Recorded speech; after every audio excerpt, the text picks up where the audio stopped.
अच्छा का हाल चल रहा है ये बेहड़वा मन के जब गणेश ने मना रही त नोनी मन ह होत रहा है एमए बीए पास ये बाबू मन ह खेलत रहा चौक चौक में ताश। हां घर के एको बुता नहीं करे घूमे गोल्लर का छेल्ला खाए तेरा घर आए तब गाड़ी दे माई पिल्ला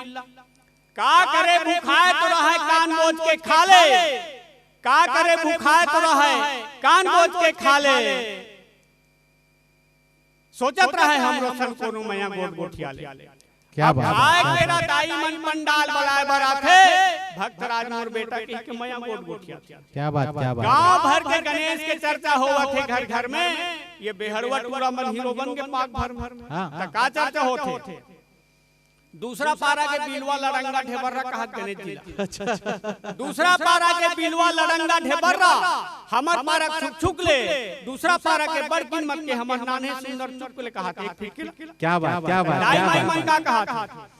हमर घर गोलू मन मना है गणेश नीच में नरिया चढ़ाबो सुनता मना है हमर घर गोलू मन मना है गणेश नीच में नरिया चढ़ाबो और दूसरा गणेश ला अगरबत्ती घुमा के रेंगा देबो अवैया साल में गणेश मड़ाए बर धर लीन बुता काम